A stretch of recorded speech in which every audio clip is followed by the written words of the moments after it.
Сайн байна уу?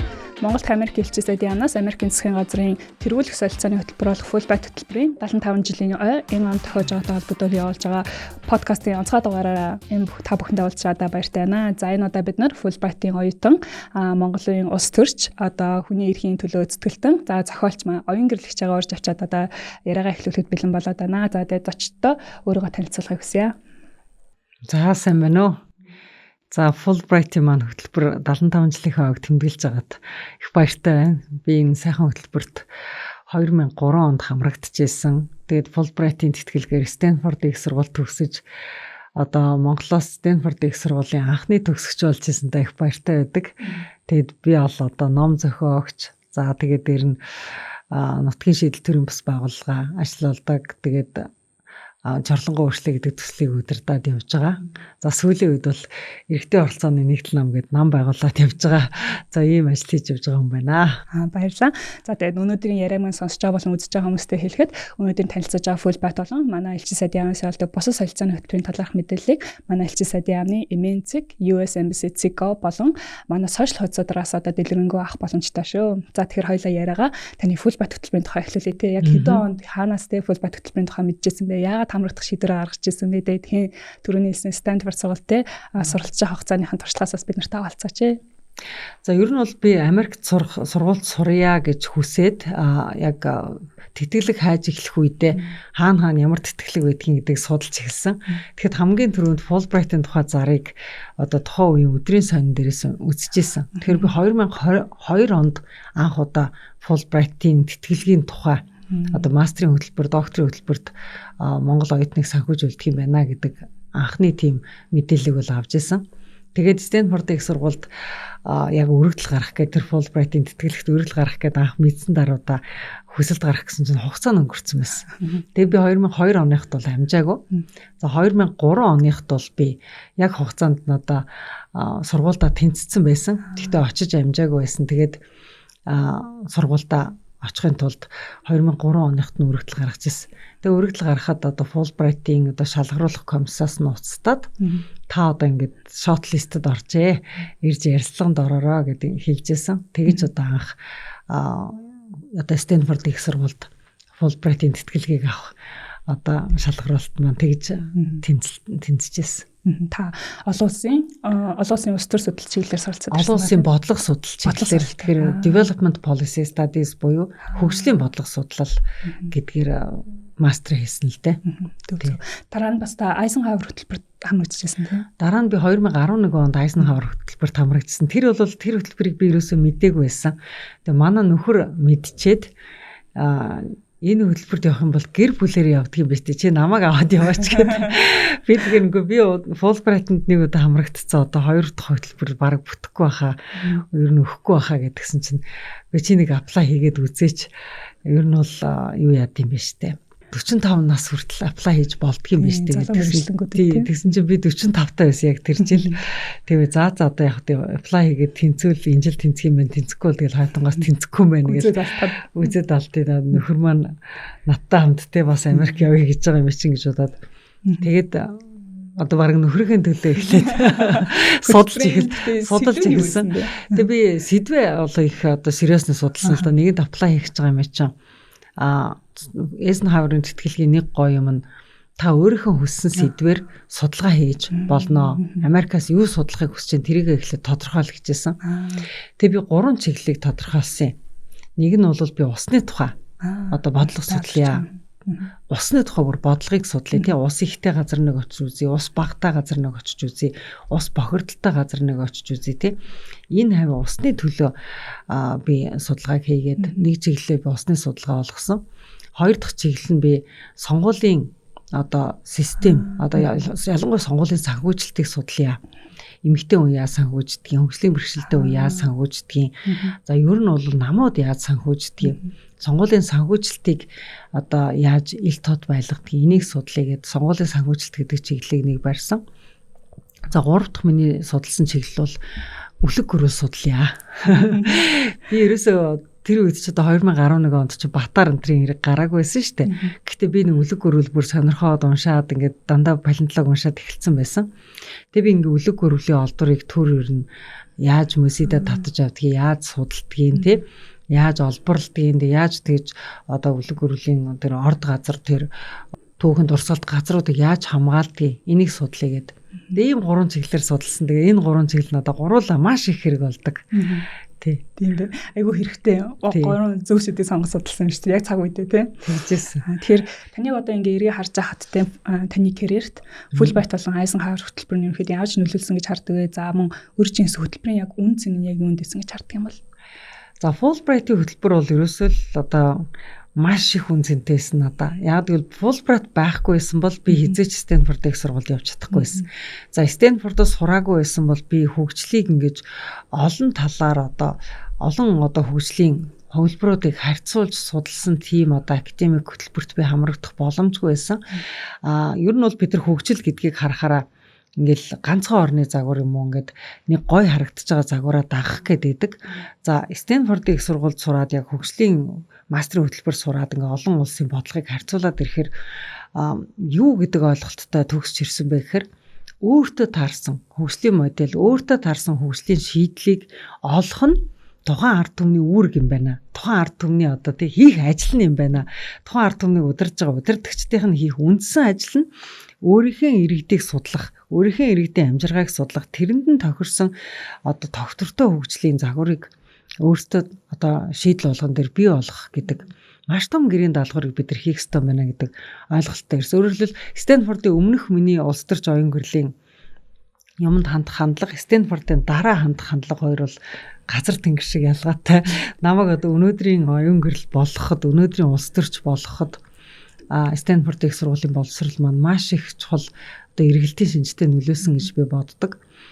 Тэр нөлөөлөхөд бол Fulbright-ийн тэтгэлэг гол үүрэгтэй.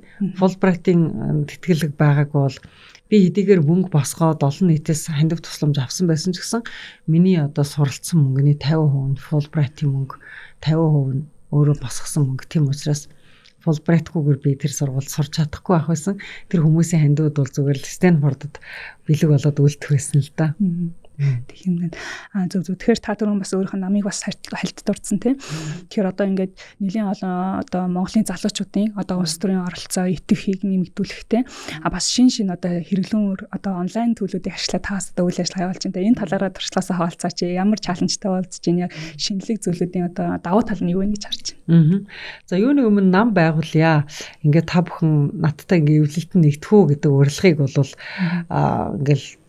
ковидын үед гадаа гараад уулзсан дээр хийж болохгүй тий. Ингээд янз бүрийн байдлаар цаас мас гудамжинд тараагаад ингэж явж болохгүй. Ер нь хөл хориотой үед эхэлсэн л дээ. Тэгэхээр зэрэг цорын ганц хэрэглүүр бол хэрэглэгдэхүүн бол интернет байсан.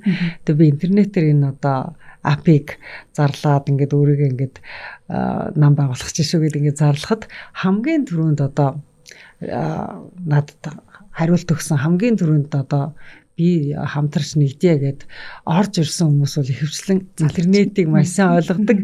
Интернетийн харилцааг ингээд бусад жирийн харилцаатайгаа адил хэрэглээ сурчсан залуучууд байсан. Тэгэхээр одоо бол иргэдийн оролцоо гэдэг иргэдийн оролцооны нэгдэл нам гэдэг намайг үүсгэн байгуулсан хүмүүсийн 70% гаруй хувь залуучууд байна.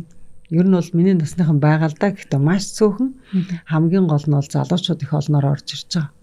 Зөв. Таны улс төрийн карьераас гадна та 2007 онд нутгийн шийдэл сан гэдээ байгуулад олон төрөлтийн нийгэм байгаль орчин чиглэсэн төслүүд явуулж байгаа дотроос хүмүүсийн төрөнд таны турдсан тий сайн мэдгэн жолонгоо өөрчлөө гэдэг төсөл байгаа тий. Тэгэхээр та сангаа анх ямар зорилготой хүсэл тэмүүлтэд бас зохион байгуулж ирсэн байгаас өөр ямар төрлийн төсөл хөтөлбөрөөс хэрэгжүүлдэг вэ? Сангаараа дамжуулаад. За ер нь бол нутгийн шийдэл сан маань одоо бол нутгийн шийдэл гэдэг төрийн бас байгууллага болсон байгаа.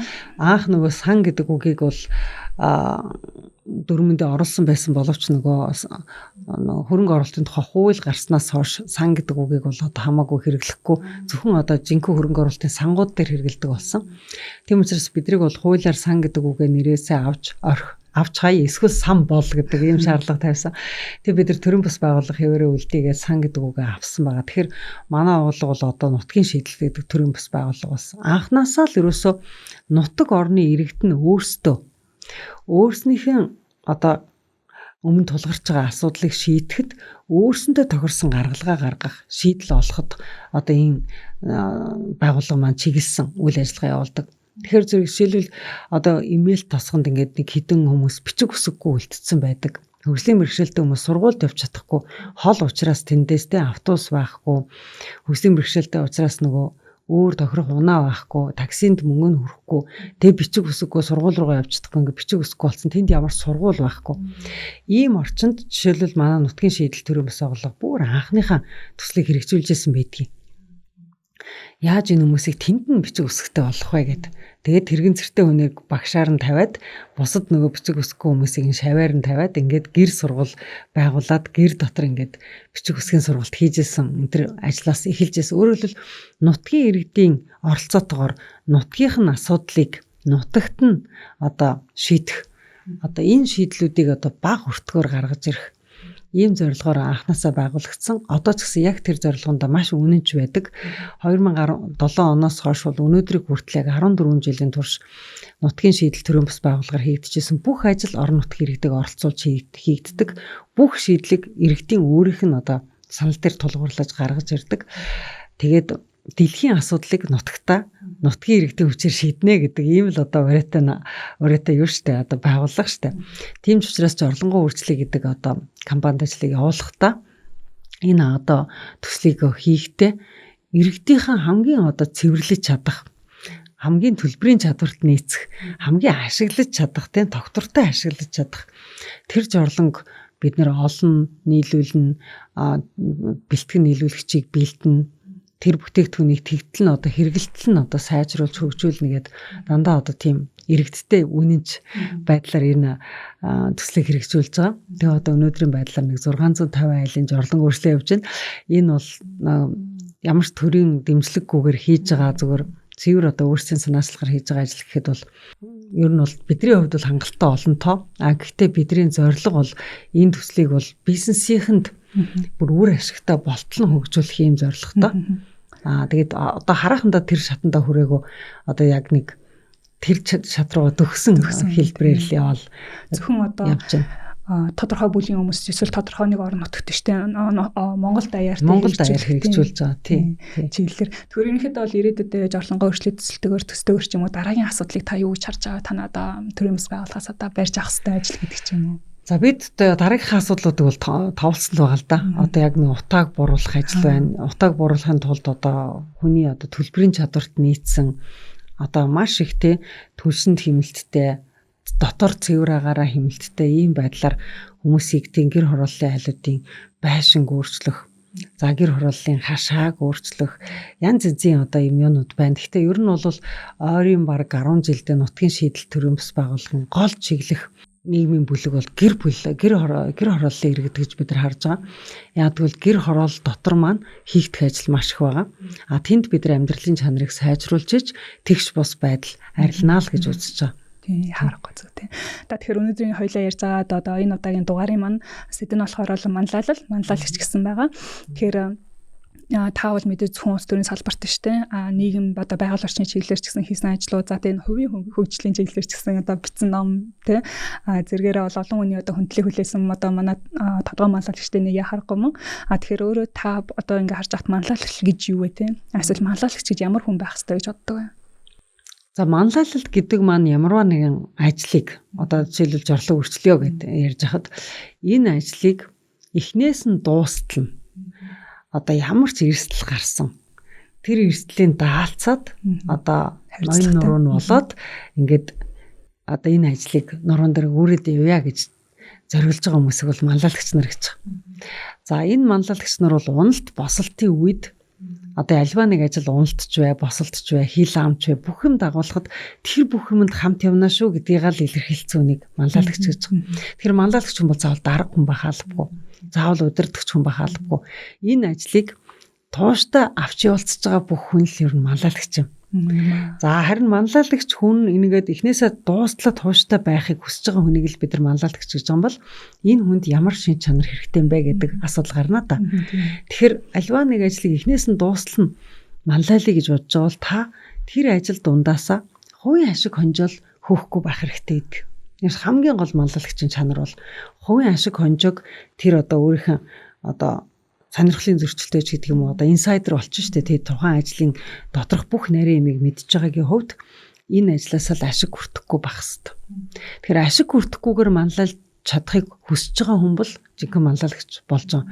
Жишээлбэл жорлонгоо өөрчлөе гэдэг ажил явж байна. Би одоо 60000 жорлон өөрчлөе гэж бодъё. Одоо 600,000 жорлон өөрчлөх хэрэгтэй л дээ. Гэхдээ 60000 жорлон өөрчлөе гэж үтэй. Жорлон болгоноос оюун гэрэл 1000 төгрөг авна гэдэвэл би 6 сая төгрөг авах гээд байгаа юм шиг болно доо тийм. Тэгэхээр тэгд гэх юм бол оюун гэрэлтэй хинч ажиллахгүй. Яг л оюун гэрэл манлайлагч биш. Оюун гэрэл бол зөвхөн манлайлагч нартай хамт одоо дагалдаж явж хагаад ашгаа хийчихэд гарч болох бизнесмен болчихж байгаа байхгүй юу? Тэгнэ гэвэл манлайлагч хүн яах ёстой гэвэл та нар ашгаа хүрт та нар энэ миний хийж байгаа ажлаас одоо тийм байраа эзэлцгээ хинэн одоо жорлон нийлүүлэхийн, хинэн жорлон өгсрахын, хинэн жорлон зарахын, хинэн юун дээр хуваа авахын, өөрийнхөө авах хувийг авцгаа энэ ажилд оролцоцгоо би зүгээр энэ жорлонгоо өөрчлөх ёстой шүү гэдгийг хинээсэн тусалд яриа л яваа дээ. Надад бол нэг ч төгрөг хэрэггүй гэж байгаа хүн л манлайлагч байхгүй. Тэгэхээр ийм байдлаар одоо нэг өөрийнхөө эрх ашгийг урдаа тавихгүйгээр одоо яг тэр багийнхаа эрх ашгийг одоо голлож дагуулж явж байгаа хүнийг л бид нар манлайлагч гэж хэлдэг. Тэгэхээр манлайлагч хүнд одоо ямар шин чанар хэрэгтэй вэ гэхээр үнэхээр нэг ажил хий гэж бодож байгаа юм бол тэр ажлаа эхнээс нь дуустал нь харах чадвар хэрэгтэй. Хоёрдугаар тэр ажилдаа хин хэнийг яаж оролцуулах юм гэдэг хүмүүсийн одоо хөдөлмөрийн хуваарийг хүлээн зөвшөөрөх чадвар хэрэгтэй. Оролцож байгаа хүмүүсийг ингээ алга тушаад хүлээж авдаг байх хэрэгтэй. Тэгээд буруу оролцоод ивэл бусад зөв оролцож байгаа хүмүүсийн өмнөөс манлайлагч нь тэр буруу оролцож байгаа хүнийг гар гэж хэлж чаддаг байх хэрэгтэй. Гэх мэтэр ингээд нэг багийнхаа хамгийн одоо ашиггүй позицид байх тийм одоо сэтгэл зүйтэй байх хэрэгтэй. Хувийн ашиг хүртэхгүй багийнхныхаа өмнөөс муу юмыг зарим хүнд хэлж явах хэрэгтэй. Багийнхныхаа одоо хамгийн сүлд нь магтуулж явах хэрэгтэй гэдэг юм. Одоо ямар ч үсэн тэр багийнхныгаа эвтэй найртай их ажлынхаа төлөө чигээрээ урагшаа явахт нь хов хүнийхээ хувьд ноён нуруу болж явах хэрэгтэй. Тий. Ер нь бол монгол хэл дээр энэ манлайлагч гэдэг үгийг бүр эртнээс ноён нуруу гэдэг гоё хэлсэн шүү дээ. Яадаг бол одоо хүний биеинд бол тий хүнийг ингээ босоогоор нь авч явдаг гол юм чинь нуруу шүү дээ тий. Тэгэхээр зэрэг яг тэрэн шиг одоо ингээд ажлыг босоогоор нь авч явдаг гол зүйл бол ноён нуруу шүү дээ. Тэгэхээр зэрэг тийм байдлаар л одоо өөрийгөө авч явна гэсэн үг. Тэгэхээр одоо манлайлагч байх чинь бас та түн хэлсэн тийм зөвхөн дээрээсээ доороосоо дэшээ бас ингээд хөндлөнгөөрөг тийм манлайлалын одоо олон чиглэлүүд байдаг гэдэг. Тэгэхээр энэ дотроос бас эмэгтэй манлайлагч байхад бас тодорхой бас нэмэлт шалгууруудад нөх юу байдгийн болов тэр тал дээр та юу гэж боддог вэ? Эмэгтэй манлайлагч зэрэг харьцангуй одоо их сайхан хүлээн зөвшөөрдөг болсон байна. За анх одоо ингээл улс төрд орж явах ч гэдэг юм уу, анх одоо ямар нэгэн шинэ ажлыг эхэлж явахт ч гэдэг юм уу, яг эмэгтэй хүнийг манлайлагч гэж ерөөсөө олж хардаггүй байсан. Манлайлалын одоо байр суурь дээр эмэгтэй хүн ирчээд ингээ ажлыг ингээд яг манлайлах гэдэг ингээд аваад явхад тэр эмэгтэйг одоо итгэдэггүй байсан. Одоо эмэгтэй хүнд бол итгэл айгүй одоо удажж ирдэг. Эмэгтэй хүнийг харьцангуй. Ер нь бол манлайлагч хүний чинь өөрөөс гаргаж байгаа нэг чадвар хэрэгтэй манлайлагч хүнд манлайлагч хүн шаардлагатай дахиад нэг хоёр дахь одоо өөрөөс хамааралгүй нэг зүйл нь бусд хүмүүст хүнд итгэх хэрэгтэй байдаг байхгүй. Тэгэхээр бусд хүмүүс өөрт чинь итгэж гэнэ үгүй гэдгээр та манлайлахын ажлыг хийж чадахгүй гэдэг чинь бас маш их хамаардаг. Тэгэхээр зэрэг эмэгтэй манлайлагч нарт тохиолддог нэг одоо түгээмэл хүндрэл бол та өөрөө манлайлагчийн одоо ур чадвартай байж болно. Гэхдээ таныг манлайлагч гэдгийг мөддөө олж харахгүй. Яг таны хажууд хагас манлайлал үзүүлээд байгаа эрэгтэй хүмүүсийг бол шууд бүрэн манлайлагчаар шууд амархан хүлээн зөвшөөрнө. Гэхдээ та 100% манлайлал үзүүлээд исэн ч таныг 50% гэж хардаг. Тэгэхээр энийгээр л одоо ялгаатай эрэгтэй эмэгтэй хоёр хүний одоо олж харагдах хинч таныг олж харахгүй гэдэг нь л бол одоо хамгийн том саад бэрхшээл байдаг. Тэр олж харуулахын тулд би одоо манлайлагчийн одоо ажлыг хийгээд дээ штэ гэдгийг эрэгтэй хүмүүст юм уу одоо өөрийг чинь одоо хүлээн зөвшөөрөхгүй байгаа хүмүүст үзүүлнэ гэдэг бол одоо маш их цаг хугацаа шаарддаг. Тэгэхээр зэрэг эрэгтэй хүмүүсээс илүү удаан ажиллах хэрэгтэй, илүү удаан төвчээр гарах хэрэгтэй, илүү удаан манлайлал үзүүлэх хэрэгтэй. Өөрөөр хэлбэл илүү удаан нэг ижил үр дүнд хүрэхэд бол илүү их ажиллана. Ийм л ялгаатай байгаа гэдэг. Ер нь бол гарааны шугам нь хойноос эхэлнэ л гэсэн үг юм шүү дээ, тийм. Гарчаад яваад байдаг, гарааны шугамд яваад байдаг. Тэгтээ тэр нь үл үзэгдэгч байгаад байдаг. Өөрөөр хэлбэл хүн хүлээн зөвшөөрөхгүй удаан байдаг.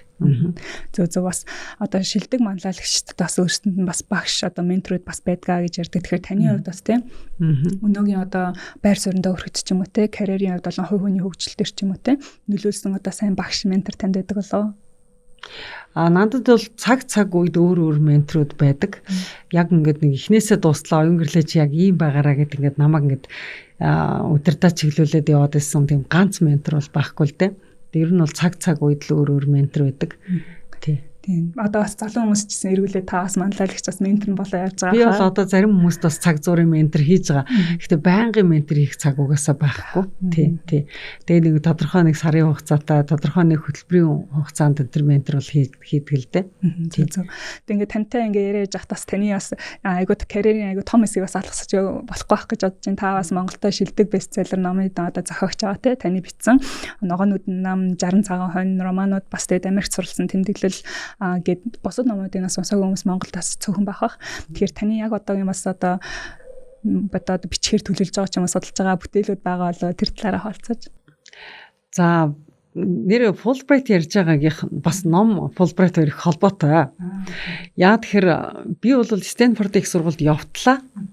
Ер нь бол богино нийтлэг бол нэлээд олон бичдэг байсан. Гэхдээ дандаа улс төр нийгмийн асуудлаар нийтлэл бичдэг байсан. Өөрөөр хэлбэл өөрийнх нь би бичгийн чадварыг нэг нийтлэл бичих хэмжээний чадвартай гэж одоо би өөртөө итгэлтэй боддог байсан. Тэгсэн чинь Стэнфорд их сургуульд очисон чинь ингээд бичгийн даалгавар маш их өгдөг. Ерөөсөө Америкийн их сургуулиудын нэг онцлог бол бичээд вэ. Ерөөсөө ингээд бүтэн жил бичсэн. Тэгэл нөгөө дипломын ажил чинь бүр айгүй их юм бичигдэж байгаа байхгүй. Тэгээд ерөөсөө бүтэн жил ингээд бичгийн ажлыг хийснээр дараагаар би өөрийнхөө зүгээр Стэнфордод оюутан багтаа гэрийн даалгаварт хийсэн бичгнүүдээ ингээд гаргаад утсан чинь айгүй зузаан болдог байхгүй. Тэгээ би анх удаа ингээд бодтоор нь нэг жилийн дотор оюун гэрэл гэдэг хүн хэдэн хуудас юм бичиж чаддгийм бэ гэдгийг ингээд харсан чинь бараг 1000 хуудас юм харагдаж байгаа байхгүй. Тэнгүүтээ хүүш надад ийм их юм бичих чадвар байд юм биш үү? Ийм зузаан юм бичих чадвар байд юм биш үү гэдэг ийм англиар бичиж байгаа ш тэр чинь. Тэнгүүтээ би ингээ айгүй хөөртэй ихтэй болсон байхгүй. Би ер нь ном бичиж чадах юм байна гэдэг. Тэгээ Стэнфорд дөнгөжд хөгсөөл одоо гэртээ ирээл анх одоо хийж игсэн ажил маань ногоон нүдэн ламаа бүтэн жил бичээд Монгол дээр нь тухайн үед бичижсэн. Монгол дээр нь бичээд яг Стэнфорд төгссөн өдөр маань одоо юу байдаг байхгүй. 6 сарын 13-ны өдөр гэдэг байхгүй. Стэнфордын их сургуулийн дипломыг авсан өдөр. Тэгээ би яг тэрнийхээ 1 жилийн ой дээр 2005 оны 6 сарын 13-нд би 1000 хуудас ногоон нүдэн ламын бүр хамгийн оригинал эхний хувийг драфтыг би бичээд яг дуусгаж ирсэн. Тэгээ дуусгахдаа бүр яг Стэнфорд төгснөөс хойш яг 1 жилийн дараа дуусгав гэд. Тэгээ тэр маань одоо миний авдранд байгаа л да. Тэр хизээч хэвлэгдээгүй. Яг тэгвэл тэр хувилбар маань зах зээл дээр явахгүй юм байна гэдгийг дараа нь би шүүмжлүүлээд мэдээд тэгээ шинэ хувилбараар дахиж бичсэн л дээ. Тэгээ одоо энэ та нарын уншиж байгаа энэ ногоонууд нь лам бол намайг Yale төгснөө дараа бичсэн ном штэ.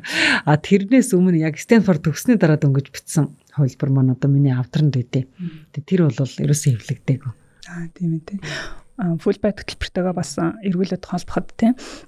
Тэгэхээр таны одоо суралцсан одоо хөгжлийн одоо чиглэл судалгааны одоо чиглэлээр суралцах байгаа залуу одоо оюутан сурагч нарт та зөвлөх юу байна вэ? Монголдо суралцахаас гадаад суралцах юм зү тийм. Ер нь бол сайхан амархан сургуульдаа сураад тэгээд амархан төгсчий гэж бодвол ер нь баг зовоод тийм баг ядраа төгсчий гэж бодвол би бол Монголдо сур гэж хэлнэ. Яг үннийг хэлэхэд бол би эрүүл мэндийн хувьд одоо манай охин дөнгөж сургууль төгсөнгүүтээ одоо 10 жилийн сургуулийг төгсөнгүүтээ Америкт сурах гэсэн байхгүй. Тэгэхээр би гүч эхлээд Монголдо сур. Яг тэгвэл зүгээр л эрүүл мэндийн хувьд чи яг одоо бол Америкт сурахад арай дийлэхэргүй юм чи зүгээр л Монголдо сур гэж хэлээд сурах гэсэн.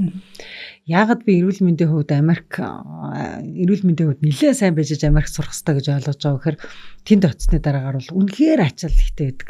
Үнэхээр одоо дедлайн ихтэй байдаг. Тэгээд багш болгон яг ганцхан хичээл зааж байгаа маятаа маш их унших даалгавар өгдөг, маш их бичих даалгавар өгдөг. Тэгээд жишээлбэл 4-5 хичээл зэрэг авчих юм бол өстой маш их дарамтанд орно. Тэгэхээр эрүүл байжж Америкт сурах хэрэгтэй. Тэгэхээр зэрэг би бол Америкт сурах цаа залуучуудыг бол баяр хүргэе. Та нар дээр ачааллыг давж чадчихвал баяр хүргэе. Гэхдээ үнэхээр зарим үед одоо тэ эрүүл мэндийн шалтгаанаар юм уу эсвэл одоо хэлний бэрхшээл маань хараахан одоо даван тулж чадаагүй байгаа үедээ ч юм уу бодох хэрэгтэй гэдэг бас хэлмээр байна. Бол ер нь бол сурахад бол үнэхээр гайхамшигтай. Маш их юм сурна. Яагад гэвэл Америкт хүнийг ингэж хөлөөтэй сэтгүүлд сургахын тулд нэг асуудлыг жишээлбэл одоо намайг ингээд сурж байхад одоо ярьжсэн л да. За жишээлбэл малжуулах хөтөлбөр. За малжуулах хөтөлбөр гэдэг асуудлыг Африкт яаж шийдсэн, Азад яаж шийдсэн, Америкт яаж шийдсэн. Малжуулах хөтөлбөр дээр та жишээлбэл Монгол оронд очиод ямар шийдвэр гаргах вэ гэдгийг та бод. Тэгээ энийг бич гэдэг ингэхлээр бүх орны малжуулах хөтөлбөрийн гэрийн даалгавар өгчдөг байхгүй, унших даалгавар. За сургуулиудыг компьютержуулах хөтөлбөр. За энтгчүүд яасан, Сингапурууд яасан, Германчууд яасан гэл, Финляндууд яасан гэл бүгдийг нь уншуулчихна. Тэгэл тэр олон юмнуудыг харьцуулж унших гэсээр байтал ингээд нөгөө гэрийн даалгавар их цагчаастай явж өгдөг байхгүй. Тэгэхээр нэг хичээл дээр шүү дээ. Тэгээд нэг хичээл дээр гэхтэл зөвхөн нэг хуудас эссе бичгийн тулд 30 нийтлэл унш гэл ингээл 30 нийтлийн гарчиг өгчдөг байхгүй. Тэгэл тэр 30 нийтлийн бүгдийн номын сангаас олоод бүгдийг принтэрлж авч аваад бүгдийг нь уншихад чинь зүгээр маш их юм уншина. Өөрөөр хэлбэл их юм уншина, их юм харьцуулна. Тэгээд өгж байгаа гэрийн даалгавар нь айгүй жоохон. Ганцхан хуудас яг өөрийнхөө бодлыг бичтэй гэж байгаа байхгүй юу те. Тэгээд тэрээр уншижээж өөрийнхөө бодлыг бичих хэвээр. Тэгэхээр зэрэг үнэхээр их талын олон талын мэдээлэлтэй болёо гэвэл Америкт сур. Үнэхээр олон талын мэдээллийг харьцуулъя гэвэл одоо тэр ачааллыг даах хэмжээнд эрүүл мэндэ бэлт. Тэгээ эрүүл мэнд хил хоёроо бэлтцсэн байхад бол Америкт сурахад бол үнэхээр гайхамшигтай. Тийм үнэхээр их юм мэдэж ирнэ. За тэгээ мэдэж ирсэн зүйлээ хамгийн гол нь хэний төлөө мэдж байгаа юм бэ? Хэний төлөө би сурж байгаа юм бэ гэдгийг л өдөр болгон санаж хэвээр. Би энэ уншиж байгаа юм чинь Монголын төлөө уншаад байгаа штэ. Би энэ сурж байгаа юм чинь өөрийн бодлоо одоо ургуулan гаргаж ирэх гэж уншаад байгаа штэ гэдгийг л мартахгүй байх хэвээр. Тэрнээс биш зүгээр л уншиж байгаа ном болгоныгаа дагаал намраад ээж бас болохгүй. Америкийн багш нар чинь та нарт юу уншуулдаг вэ гэхээр бити ингээл уншсан ном болгоноо дагаж намраад яг энэ номноос өөрийнхөө бодлыг бас одоо өөртөө хэрэгтэй юм аав, хэрэггүй юм бас дотроо няцаа. Тэгээд няцааж унш, зарим нь бол дэмжиж унш, тэгээд өөрийн бодлыг өөртөө төлөвшүүлж унш гэдэг л энэ л даалгаврыг өгдөг л дөө. Critical thinking гэдэг уу, юмыг уншихтаа асууж унш, шалгааж унш, одоо өөртөө хэрэгтэйгээр тунгааж унш гэдэг л ийм л даалгавар өгдөг л дөө. Тэгээд тэр тунгаах, асуух, эргэцүүлэх гэдэг ажлыг хэн сайн хийн, тэр хүн хурж ирээд хамгийн хэрэгтэй ажлыг хийн Монголдо. Ер нь гадаадаас сурсан хүн болгон ирээл тэр дороо хэрэгтэй ажил хийгээд ундгүй штэ. Зарим нь бол ерөөсөө энэ яг гадаад сурсан юм уу гэмээр ингээд одоо эсрэг ажиллаад идэг штэ тийм ингээд. Тэгэхээр бид нар бол хүмүүсийг ямар үед та хүнд хэрэгтэй ажил хийх вэ гэвэл анханасаа тэр хичээлээ хийхдээ энийг би хүнд яаж хэрэглэх вэ гэж бодож сураадах юм бол уншаадах юм бол гарч ирээд та нар сургууль төгсөж гарч ирээд та нар өөрийн бодлороо өөрийн тунгаасан ухаанаараа энэ улс орныхоо хөгжилд хөв нэмэр оруулна. Тэгээ энийг л бол үргэлж бодож сурах хэрэгтэй. Тийм баярлалаа. Тэгэхээр ном уншихад хэцүү байдгийн шүү дээ. Эхлээд англи дээр ном уншихад хэцүү байдیں۔ Тэгээд тэр номыг уншихдаа өөртөө асуулт тавихаар амархан болчтой. Жишээлбэл надад шаал хамаагүй ингээд юуны жишээ энэ төр уншуулад байдаг байхгүй. Одоо жишээлбэл Африк тулсан үйл явдлууд энэ төр шал хамаагүй юм шиг. Гингүүт энийг уншихдаа эндээс манай Монголд хэрэгтэй сургамж юу байна? Хэрэгтэй туршлага юу байна? Хэрэгтэй амжилт нь юу байна гэж асуулт тавиад уншихлаар айгүй хурдан уншигддаг байхгүй тий. Тэгэхээр ерөнхийдөө суралцах байгаа хүмүүс маань гадаад ч монголч ч тийм өөрсдийнхөө эрүүл мэндийг бол бэлтгэлээсэн ханга. Тэгээд дээрээс нь юуны төлөө яах гэж сурж байгаа хязгаарч бичиж мартдаг гэсэн зорилготой тийм. Тэгэхээр өнөөдөр цацаа гараад бид нартаас өөрийнхөө түүхээс Fulbright хөтөлбөрийн тухай, карьерийн тухай асуулцсан баярлалаа. Тэгээд өнөөдөр хэрвээ энэ подкастыг та одоо хост хийжсэн бол тэ өөрөөс чинь асуугаасаа гэж бодсон ч юм уу ямар нэг асуулт байх байсан болов? Чамаас асуух гэсэн тийм нэг л асуулт зүйлч юм уу? Ер нь Fulbright-д одоо тэнцхийн тулд ямар шалгуур хангасан байх хэвээр вэ гэж асуух байсан болов. Яадаг л одоо дараагийн ингээд Fulbright-ын тухай сонсож байгаа залуучууд би Fulbright-д тэтгэлгийг авъя гэх юм бол яг яаж авах юм ингээд одоо сонсож байгаа гэж бодож байна л да. Тэгэхээр та түрүүн бас хэлсэн суралцах байгаа хүмүүст Fulbright хөтөлбөрт гээд өөрийнхөө туршлагаас ярьж байхад бол манайхаас бас яг тэгдэг. Яг өөрийнхөө зорилго тодорхойлсон бай. Зөвхөн өөрийнхөө хөгжүүлэхээс гадна Монгол улстай ямар хөв нэмэр олох гэж байгаа юм бэ те. Яг ямар чиглэлээр ямар одоо Америкийн туршлагаа судлах гэж ирэх гэдэг зөвхөн Америк юм штэ. Бас олон улсын туршлага судалж ирэх гэж байгаа. Тэрийг сайн тодорхойлсон хүмүүсийг бид нэр ерөнхийдөө Fulbright хөтөлбөртэй хайж идэг. Тэгэхээр таны одоо өөрөө чинь ярьсан туршлага түүх бол яхахгүй манай Fulbright хөтөлбөрийн хайж исэн зүйл мөн. Тэгээд ирээч таны хийсэн бүтээсэн бүхэн бол яг хөтөлбөрийн зорилгын яхахгүй нэг хэсэг байсан гэж ерөнхийдөө харж байгаа. Тэгээд өнөөдөр дахиад тий ярилцсан дээрж цав цагаараад ярилцсанд оролцсон танд маш их баярлалаа. За баярлалаа. За тэгээд өнөөдрийн яригдсан Fulbright болон Америкийн засгийн газрын санхүүжилттэй бус хөтөлбөрийн тухай мэдээллийг одоо манай элчин сайдын яамны Эмэнцэг, US Embassy Ziggo болон сошиал медиа хуудасаар авах боломжтой шүү. Баярлалаа.